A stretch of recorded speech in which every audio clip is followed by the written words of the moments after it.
Ça, c'est mon plus gros enfant! Ça, c'est mon enfant, mon Dieu!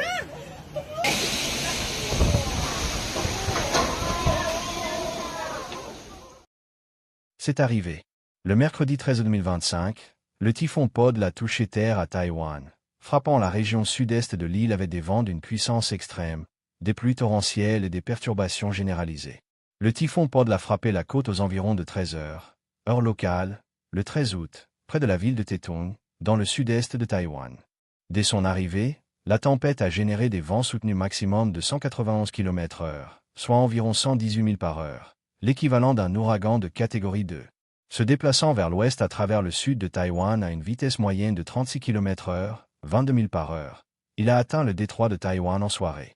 Bien que le typhon Pod ait commencé à s'affaiblir en traversant l'île, il a tout de même causé des dégâts considérables.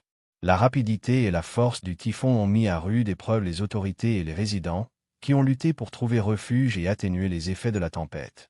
Cette puissante tempête a malheureusement entraîné la perte tragique d'un individu, toujours porté disparu, et a laissé au moins 33 blessés dans les régions touchées.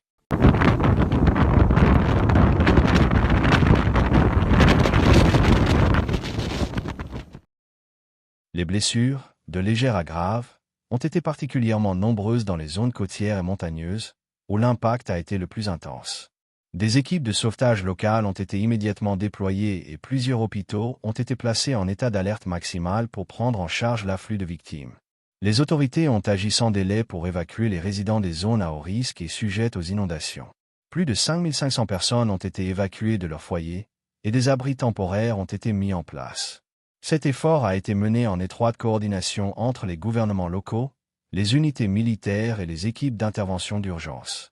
Le typhon a lourdement perturbé les systèmes de transport, notamment l'aviation.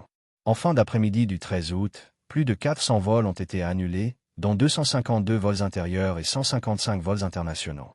De grandes compagnies aériennes, dont China Airlines et EVA Air, ont suspendu leurs opérations à destination et en provenance des aéroports internationaux de Kaohsiung et de Tainan.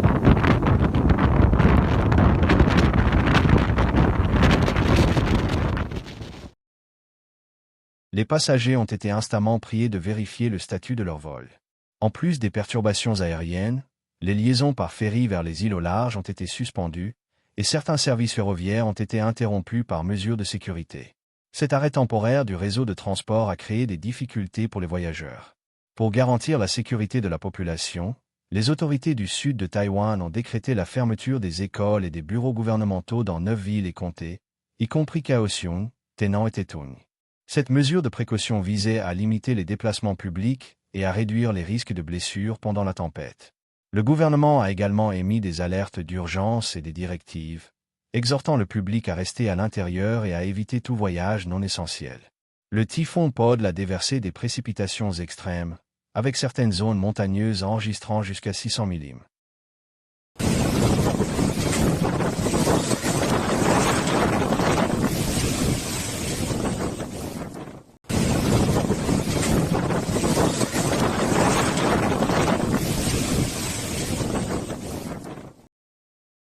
Très, 24 pouces, de pluie.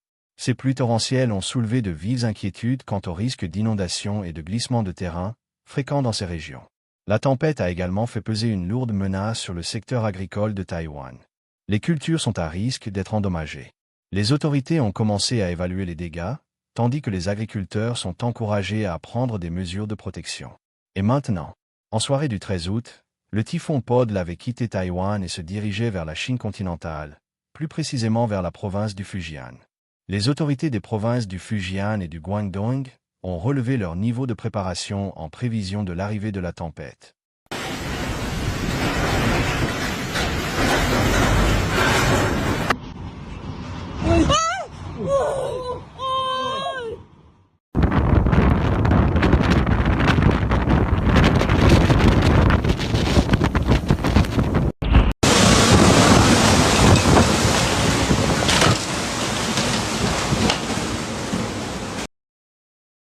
Bien que le typhon devrait s'affaiblir avant d'approcher la Chine, ces régions sont néanmoins averties des risques potentiels de fortes pluies et de ondes de tempête.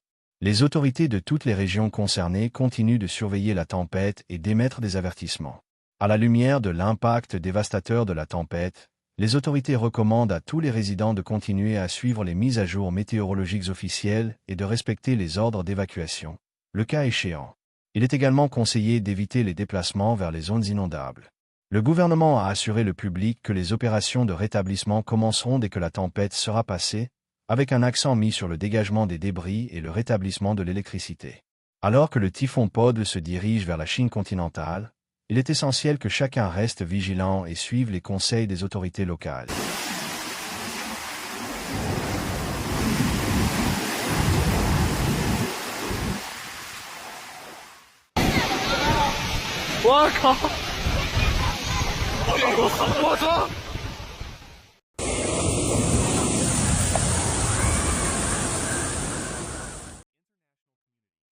La saison des typhons est toujours en cours, et les résidents de Taïwan et des autres zones vulnérables sont invités à rester préparés pour les tempêtes futures.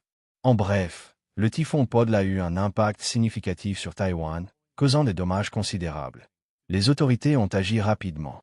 Alors que la tempête se dirige vers le continent, la communauté internationale continue de suivre la situation. Nous vous conseillons à tous de rester informés en suivant les mises à jour météorologiques et les avertissements officiels pour prendre des mesures rapides et assurer votre sécurité et votre bien-être.